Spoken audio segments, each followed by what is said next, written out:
दाइ के भयो नानी? मलाई केटो राम्रो लाग्यो। ए खै फोटो देखा त हेरौँ। आहा केटो त राम्रो रहेछ, तर यसले के काम गर्छ? दाइ तेल भर्खर पढाइसक्यो, आजभोलि चाहिँ डान्सको भिडियो बनाउँछ। नाइ बहिनी, मलाई केटो अलि राम्रो लागेन है। दाइ एउटा अर्को केटो छ। ल खै देखा त।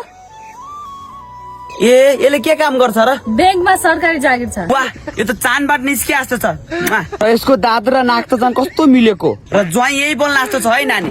र यसको स्यालेरी चाहिँ कति हो भन् त? महिनामा 3 लाख हुन्छ दाइ यसको। वाह, यो केटो त कस्तो राम्रो के, पुरै चानबाट निस्किया जस्तै छ है। मेरो बहिनीसँग जोडी चाहिँ सुहाउँछ, ज्वाइँ बनाउने यसलाई पक्का। र दाइ यसले अस्ति भर्खर फरारी गाडी पनि किनेको। वाह, यो जस्तो केटो त मैले अहिलेसम्म देखाएन है। पुरा ब्रह्माण्ड पनि छैन होला। अनि दाइ यसको काठमाडौँमा 2-2 करोडका घर पनि छन्। दाइ कहाँ जानुभयो दाइ? नानी ओ बहिनी छिटो आइज, अहिले फेरि कोहीले चाँदो टुक्रालाई कोही लग्यो भने झ्या हुन्छ फेरि, हामी लग्ने हो।